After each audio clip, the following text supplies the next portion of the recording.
Patay ang usa ka 10 anyos nga batang babae sa Santa Cruz, Davao del Sur. Human nasunog ang ilang balay, samtang ugdaw sabang usa ka balay sa Davao City. Anay report ni Argil Relator. Ugdaw kining usa ka balay sa Purok Sunflower, Barangay Coronon, Santa Cruz, Davao del Sur, dihang nasunog Domingo sa hapon. Gisulayan pa pagsalbar sa mga silingan ang usa ka 10 anyos nga mentally challenged nga batang babae nga anaasulod sa maong balay. Apan, wala na nila makaya ang kakusog sa kalayo.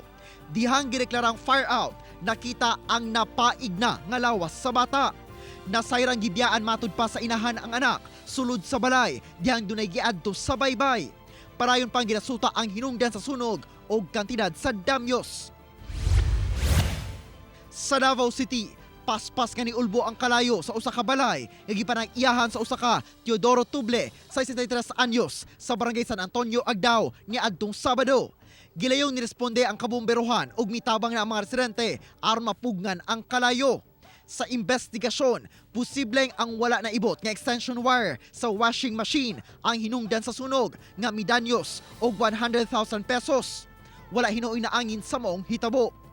Ako si Argil Relator para sa One Mindanao.